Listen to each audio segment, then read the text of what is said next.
আসসালামু আলাইকুম সুপ্রিয় অষ্টম শ্রেণীর শিক্ষার্থীবৃন্দ, বিএনআইএস হোম স্কুলের পক্ষ থেকে তোমাদের স্বাগত জানাচ্ছি। আমি আবুল কালাম আজাদ, সহকারী শিক্ষক বাংলা। সুপ্রিয় শিক্ষার্থীবৃন্দ, আমাদের আজকের আলোচ্য বিষয় বঙ্গভূমির প্রতি কবিতা, যা তোমাদের সিলেবাসের অন্তর্ভুক্ত একটি নন্দিত কবিতা। এই বঙ্গভূমির প্রতি প্রথমে আমাদের জেনে নিতে হবে এই বঙ্গভূমির প্রতি কবিতার লেখক সম্পর্কে। এই কবিতাটি লিখেছেন মাইকেল মধুসূদন দত্ত। মাইকেল মধুসূদন দত্ত 1824 সালের যশোর জেলার সাগরদাড়ি গ্রামে জন্মগ্রহণ করেন।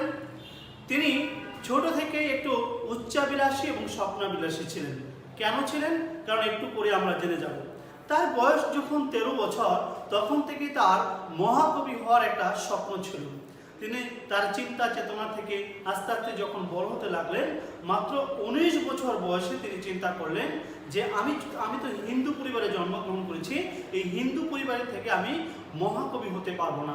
এই জন্য তিনি 19 বছর বয়সে অর্থাৎ 1843 সালে তার নামের আগে খ্রিস্টান ধর্ম গ্রহণ করে তার নামের আগে মাইকেল শব্দটি যোগ করলেন। তারপর থেকে তার নাম হয়ে গেল মাইকেল মধুসূদন দত্ত। এই মাইকেল মধুসূদন দত্ত বিলেতে পড়তে গিয়েছিলেন, ব্যারিস্টারি পড়ার জন্য গিয়েছিলেন। ঠিক সেই সময়টাতে তিনি অনেক কবিতা এবং কাব্যগ্রন্থ রচনা করেছিলেন, কিন্তু ইংরেজি সাহিত্যে সেই রচনাগুলো কিন্তু তেমনটা প্রাণীদানযোগ্য হয়ে ওঠেনি। তখনই কিন্তু তিনি এই দেশমাতৃকা বা বঙ্গভূমির প্রতি তার একটা টান চলে আসে, একটা শ্রদ্ধা এবং মমত্ববোধ চলে আসেন। সেই থেকে তিনি তারপর থেকে তিনি বাংলা ভাষায় অনেক কিছু রচনা করলেন। জানা যায় তার বায়োডাটা এবং জীবন বৃত্তান্ত থেকে জানা যায় যে তিনি তার লেখার মধ্যে প্রায় লেখাগুলোর মধ্যে তিনি দেশ মাতৃকার কথা স্মরণ করেছেন। দেশের প্রতি তার শ্রদ্ধাবোধ এবং দেশের প্রতি যে তার ভালোবাসা তার মনে একেবারে উতলে পড়েছিল। সেরকমই একটি কবিতা বঙ্গভূমির প্রতি, এটিকে গীতি কবিতা বলা হয়। তোমরা জানো গীতি কবিতা হচ্ছে যে কবির একান্ত অনুভূতি, আবেগ, ভালোবাসা সবকিছু যখন যে কবিতায় স্থান পায় তখন সেটাকে গীতি কবিতা বলা হয়। ঠিক তেমনিভাবে একটি গীতি কবিতা হচ্ছে এই বঙ্গভূমির প্রতি। এছাড়া মাইকেল মধুসূদন দত্তের আমাদের বাংলা সাহিত্যে তাকে বলা হয় প্রথম নাট্যকার, প্রথম মহাকাব্য রচয়িতা, বাংলা সাহিত্যের প্রথম বিদ্রোহী কবি, বাংলা সাহিত্যের একজন পুরোধা এবং অন্যতম সাহিত্যিক হিসেবে তিনি খ্যাত। বাংলা সাহিত্যের অনেকগুলো শাখা তার প্রথম তিনি কিছু রচনা করেছেন যা সার্থক হিসেবে পরিগণিত হয়েছে। যেমন তার উল্লেখযোগ্য, যেমন প্রথম যে মহাকাব্য রচনা করেছিলেন তিনি বাংলা সাহিত্যে, সেটা হচ্ছে মেঘনাদবধ কাব্য। এছাড়া তিনি প্রথম প্রহসন রচনা করেছিলেন একে কি বলে সভ্যতা এবং গুরু শালিকের গারো। এছাড়া তার প্রথম সার্থক ট্র্যাজেডি নাটক রয়েছে কৃষ্ণকুমারী, প্রথম সার্থক নাটক রয়েছে শর্মিষ্ঠা। এগুলো ছিল তার বিখ্যাত আমাদের কাব্যগ্রন্থ এবং নাটক। এছাড়া মাইকেল মধুসূদন দত্তের সবচেয়ে যে বিষয়গুলো আমাদের হৃদয়ে দাগ লাগে সেগুলো হচ্ছে যে মাইকেল মধুসূদন দত্ত কিন্তু বাংলা সোনেটের প্রবর্তক ছিলেন। তিনি কিন্তু 14 কবিতা বলে লিখেছিলেন। সোনেট সম্পর্কে তোমরা জানো যে 14 মাত্রার এবং 14 চরণ বিশিষ্ট যে কবিতা, সেগুলো কিন্তু একমাত্র তিনিই প্রথম বাংলা সাহিত্যে লেখেন। মূলত এই সোনেটের প্রবর্তক ছিলেন ইতালীয় কবি পেত্রা, কিন্তু বাংলা সাহিত্যে জন্ম হচ্ছে মাইকেল মধুসূদন দত্ত। এই মাইকেল মধুসূদন দত্ত শেষ জীবনে কিন্তু বিনা চিকিৎসায় মারা গিয়েছিলেন। তার জীবনাবসান ঘটে 1873 সালে কলকাতার আলিপুর হাসপাতালে। সুপ্রিয় শিক্ষার্থীবৃন্দ, আমরা সংক্ষেপে মাইকেল মধুসূদন দত্তের জীবন বৃত্তান্ত সম্পর্কে জানলাম। এখন আমরা মাইকেল মধুসূদন দত্তের যে কবিতাটি তোমাদের পাঠ্য, এই বঙ্গভূমির প্রতি কবিতাটি আমরা প্রতিটি চরণ লাইন বাই লাইন ব্যাখ্যা করব। এখান থেকে তোমরা যে বিষয়গুলো জানতে পারবে, এই কবিতার কি সম্পর্কে বলা হয়েছে, এই কবিতা থেকে তোমরা কিভাবে জ্ঞানমূলক প্রশ্নের অ্যান্সার করবে, কিভাবে অনুধাবনমূলক প্রশ্নের অ্যান্সার করবে। এছাড়া যে কোনো উদ্দীপক আসলে এটার সাথে সাদৃশ্য বা বৈসাদৃশ্য মিলিয়ে সুন্দরভাবে তোমরা উত্তর প্রদান করতে পারবে। সুপ্রিয় শিক্ষার্থীবৃন্দ, এই কবিতাটি তাহলে বুঝতেই পারছো যে কেন লিখেছিল। এই কবিতাটি তখন লিখেছিল যে যখন তিনি বিলেতে অবস্থান করতেছিলেন, তখন এই বঙ্গভূমির প্রতি অর্থাৎ বাংলাদেশের প্রতি তার একটা মমত্ববোধ এবং শ্রদ্ধাবোধ জাগ্রত হয়। দেশ মাতৃকাকে তিনি মা সম্বোধন করে মায়ের কাছে ক্ষমা চান যে তিনি যে উচ্চাবিলাসী হয়ে তিনি যে বেশি বড় স্বপ্ন দেখে যে বিদেশে পাড়ি জমিয়েছিলেন, নিজ দেশ ত্যাগ করে হিন্দু ধর্ম থেকে খ্রিস্ট ধর্ম গ্রহণ করে যে আমাদের জাত ধর্ম বর্ণ সবগুলো বিসর্জন দিয়ে তিনি খ্রিস্ট ধর্ম গ্রহণ করে যে ভুল করেছিলেন, সেই ভুলটা কিন্তু তিনি পরে বুঝতে পেরেছিলেন, যার ফলশ্রুতিতে কিন্তু তিনি বঙ্গভূমির প্রতি কবিতাটি লেখেন। মূলত এখানে দেশ মাতৃকার কাছে তিনি ক্ষমা চেয়েছেন, দেশ মাতৃকার হৃদয়ে তিনি একেবারে পদ্ম ফুলের মতো ফুটে থাকতে চেয়েছেন। চলো আমরা কথা না বাড়িয়ে সরাসরি মূল কবিতায় চলে যাই। প্রথমে আমাদের মাইকেল মধুসূদন দত্ত বলেছেন যে রেখোমা দাসেরে, দাস মানে বৃত্ত বা চাকর, রেখোমা দাসেরে মনে, অর্থাৎ কবি নিজেকে দাস হিসেবে পরিচয় দিয়েছেন। রেখোমা দাসেরে মনে এ মিনতি করি পদে, মিনিত মানে হচ্ছে, মিনতি মানে হচ্ছে বিনীত প্রার্থনা, পদে মানে পা বা চরণ, যে তোমার রেখোমা দাসেরে মনে মিনতি করি পদে, অর্থাৎ তোমার পা স্পর্শ করে বা তোমার চরণে এই বিনতি প্রার্থনা করি যে এই দাসটাকে মনে রাখো। অর্থাৎ মাইকেল মধুসূদন দত্ত নিজেকে দাস হিসেবে পরিচয় দিয়েছেন। সাধিতে মনের স্বাদ, অর্থাৎ সাধিতে মনের স্বাদ অর্থাৎ হচ্ছে যে আমার মনের স্বাদ পূরণ করতে, স্বাদ মানে হচ্ছে ইচ্ছা, যে আমার মনের স্বাদ পূরণ করতে মাইকেল মধুসূদন দত্তের মনের স্বাদ কি ছিল? মাইকেল মধুসূদন দত্তের মনের স্বাদ ছিল এই বঙ্গভূমিতে, অর্থাৎ এই দেশ মাতৃকার হৃদয়ে তিনি যাতে অমরত্ব লাভ করতে পারে, তার কাব্য বা সাহিত্যগুলো যাতে এই বাংলাদেশের মানুষ, অর্থাৎ এই ভারতীয় উপমহাদেশের মানুষ যাতে সহজেই গ্রহণ করে, এটাই ছিল মূলত তার ইচ্ছা। সাধিতে মনের স্বাদ ঘটে যদি পরমাদ, অর্থাৎ এই আমার মনের ইচ্ছা বা সাধনা বা অভিপ্রায়গুলো পূরণ করতে গিয়ে যদি পরমাদ মানে হচ্ছে ভুল ভ্রান্তি, যে আমার যদি কোনো ভুল ভ্রান্তি ঘটে থাকে, মধুহীন করুণাগো তব মনোপোপনাদে, অর্থাৎ এই মনোপোপনাদ মানে পোপনাদে মানে হচ্ছে লাল পদ্ম, মনোপোপনাদ অর্থাৎ দেশ মাতৃকার সেই হৃদয়টাকে কিন্তু আসলে তার মনটাকে কিন্তু সেই লাল পদ্মের সাথে তুলনা করেছেন। দেশ মাতৃকাকে বলছেন যে আমার মনের স্বাদ পূরণ করতে গিয়ে যদি আমার ভুল ভ্রান্তি ঘটে থাকে, তাহলে তুমি আমার জন্য তোমার হৃদয়ে বিতৃষ্ণার ভাব জাগিয়ে তোলো না, অর্থাৎ একটু ভালোবাসার জায়গা তুমি আমার জন্য রেখে দিও। তারপর কবি বলেছেন প্রবাসে, অর্থাৎ প্রবাসে মানে সে বিদেশে গিয়েছিলেন, প্রবাসে দৈবের বসে, প্রবাসে দৈবের বসে, অর্থাৎ প্রবাসে যদি দেবতার ইচ্ছায় জীব তারা যদি খসে, এখানে জীব তারা যদি খসে, অর্থাৎ লেখক জীবনকে তারার সাথে তুলনা করেছেন।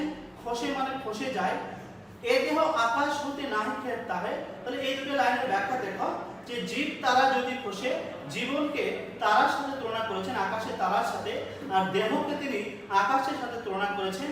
যেমন আকাশ থেকে যেমন মাঝে মাঝে তারা খসে যায়, ঠিক তেমনি ভাবে আমাদের দেহ থেকেও কিন্তু জীবন চলে যায়। কবি এই জন্যই বলেছেন জীব তারা যদি খসে, এ দেহ আকাশ হতে নাহি খেত তাহে, অর্থাৎ এই তারারূপ জীবনটা যদি আমার দেহ থেকে চলে যায়, আমার দেহ থেকে চলে যায়, তাতেও কোনো খেত মানে আফসোস, তাতেও আমার কোনো আফসোস থাকবে না। এই জন্যই আফসোস থাকবে না যে জন্মভূমি অথবা দেশ মাতৃকা যদি তাকে ক্ষমা করে দেয় এবং তাকে অমরত্ব লাভ করার একটি প্রয়াস ঘটায়, এতে কিন্তু লেখকের কোনো দুঃখ কষ্ট বা আফসোস কিছুই থাকবে না। তারপর কবি দেখো কি বলেছেন, জন্মিলে মরিতে হবে অমরকে কোথা কবে, এই দুটো লাইনের মধ্যে কিন্তু কবির একটা মৃত্যু চেতনার কথা ফুটে উঠেছে। কেন ফুটে উঠেছে দেখো, যে প্রত্যেকটি মানুষ জন্মগ্রহণ করলে তাকে মরতে হবে, এটা নিশ্চিত এবং এটা সবাই জানে, কেউ কিন্তু আজীবন বেঁচে থাকে না, কবি কিন্তু এটা জানতেন। চিরস্থির কবিনীর, নীর মানে হচ্ছে পানি, চিরস্থির কবিনীর ভাইরে জীবন নদী, অর্থাৎ নদীর পানি কিন্তু সারাটা বছর বা সারাটা সময় থাকে না, নদীর পানি কিন্তু একেবারে প্রবহমান, নদীর পানি এক জায়গায় থেমে থাকে না।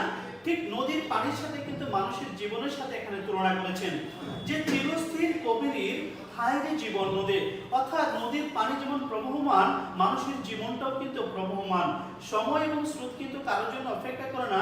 ঠিক তেমনি ভাবে মানুষের জীবন জন্ম থেকে শুরু হয়ে আস্তে আস্তে মানুষের বয়স কিন্তু বাড়ে না, বরঞ্চ তার নির্দিষ্ট যে আয়ু দিয়ে আল্লাহ তাআলা সৃষ্টি করেছেন, সেখান থেকে কিন্তু তার নির্দিষ্ট আয়ু কিন্তু কমেই যায়। সেটাই বলছেন যে চিরস্থির কবিনীর হাইরে জীবন নদীর, অর্থাৎ নদীর পানি যেমন প্রবহমান, ঠিক তেমনি ভাবে মানুষের জীবনটাও প্রবহমান, সারাটা জীবন সেখানে টিকে থাকে না বা সারাটা জীবন কেউ বেঁচে থাকে না।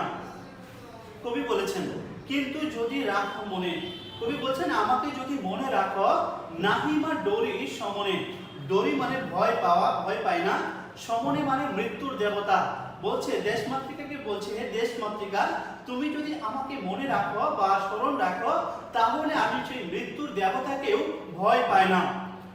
তারপরে কবি বলেছেন মক্ষিকাও বলে না গো পরিলে অমৃত রোদে। এই মক্ষিকা মানে হচ্ছে মাছি।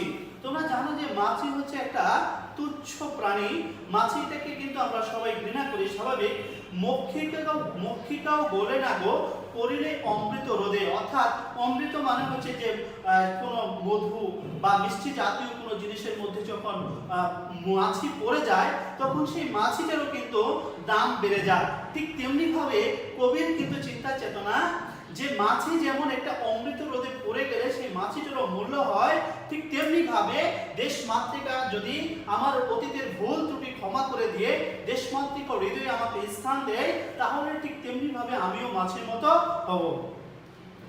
তারপর কবি বলেছেন সেই ধন্য নরকুলে, অর্থাৎ নরকুলের মানে হচ্ছে পার্থিব জীবনে বা মানুষের জীবনে, সেই ধন্য নরকুলে লোকে যারে নাহি বলে, অর্থাৎ এই পৃথিবীতে সেই ব্যক্তি ধন্য লোকে যারে কখনো লোকে অর্থাৎ অন্যান্য মানুষ যাকে কখনো ভুলে না যায়। অর্থাৎ এখানে একটা তোমরা ভাব সম্প্রসারণ করেছো, যেমন কীর্তিমানের মৃত্যু নেই, ঠিক একইভাবে এই কথা এই দুটো লাইনের মধ্যে একই জিনিস ফুটিয়ে তোলা হয়েছে যে যে মানুষগুলো পৃথিবীতে কীর্তিমান তারা সারা জীবন মানুষের হৃদয়ে বসবাস করে। তাই কবি এখানে বলেছেন মনের মন্দিরে সদা সেবে সর্বজন, অর্থাৎ সেই সমস্ত মানুষগুলো যাদেরকে মানুষ ভুলে না যায়, সেই মানুষগুলো কিন্তু আমাদের যে মনের সিংহাসন, যে মনের যে প্রশান্তির জায়গা, সেই জায়গাটাতে সবসময় মানুষ কিন্তু তাকে মনে রাখে, সবসময় মানুষ কিন্তু তাকে সবসময় সেবার জায়গাটা থেকে তাকে স্থান দেয়, অর্থাৎ হৃদয়ের গহীন আসনে তার বসবাস থাকে। মনের মন্দিরে সদা, সদা মানে সর্বদা, সেবে সর্বজন, যে সবাই তাকে সেবা করেন। কবি বলেছেন কিন্তু কোন গুণ আছে, কবি বলছেন নিজেকে বলছেন যে কিন্তু আমার কি এমন গুণ আছে যে যাচিব যে তব কাছে, এটা হবে যাচিব, কিন্তু কি এমন গুণ আছে যে যাচিব যে তবে কাছে, যাচিব মানে যে তোমার কাছে আমি উপস্থাপন করব বা তোমাকে আমি বলবো, কিন্তু কোন গুণ আছে, কি এমন গুণ আছে যে তব কাছে, যে তোমার কাছে গিয়ে যে আমি উপস্থাপন করব, তোমার কাছে গিয়ে যে আমি নিজেকে প্রেজেন্টেশন করব, যে আমার কি এমন গুণ আছে। হেন অমরতা আমি, হেন মানে যে কিভাবে, মানে হেন মানে এখানে এই রূপ বা কিভাবে হতে পারে, হেন অমরতা আমি কহব শ্যামা জন্মাদে। এখানে শ্যামা জন্মাদে মানে এখানে এই কবিতায় বেসিক্যালি আমাদের মাতৃভূমিকে বোঝানো হয়েছে, জন্মভূমি স্বদেশকে বোঝানো হয়েছে। যে এখন স্বদেশ অর্থাৎ জন্মভূমিকে প্রশ্ন করেছেন কবি যে আমি এখানে কিভাবে অমরত্ব লাভ করব, হে জন্মভূমি তুমি আমাকে বলে দাও।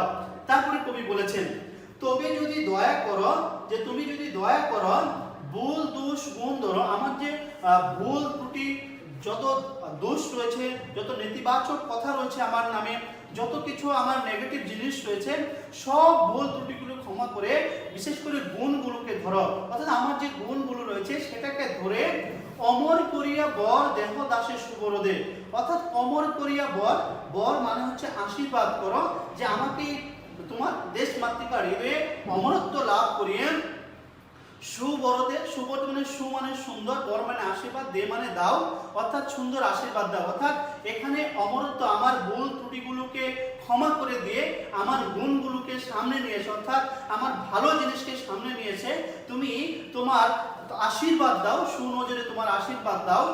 ফুটি যেন স্মৃতি জ্বলে মানসী মা যথা করে, অর্থাৎ তোমার স্মৃতি জ্বলে যাতে আমি ওইভাবেই ফুটে উঠি, মানসী মানে তোমার মনে, মা যথা করে, অর্থাৎ ফুটি যেন স্মৃতি জ্বলে মানসী মা যথা করে, মধুময় তামরস কি বসন্ত কি শরদে, অর্থাৎ মধুময় তামরস, মধুময় সুন্দর তামরস কি বসন্ত কি শরদে, যে পদ্মফুল যেমন কি শরৎকাল কি বসন্তকাল সারা বছরই ফুটে থাকে, ঠিক তেমনি ভাবে মাইকেল মধুসূদন দত্ত দেশমাতৃকার হৃদয়ে সেই পদ্মফুলের মতো ফুটে, পদ্মফুল যেভাবে পানিতে ফুটে, ঠিক তেমনি ভাবে মাইকেল মধুসূদন দত্ত দেশমাতৃকার হৃদয়ে পদ্মফুলের মতোই ফুটে থাকতে চান সারাটা জীবন।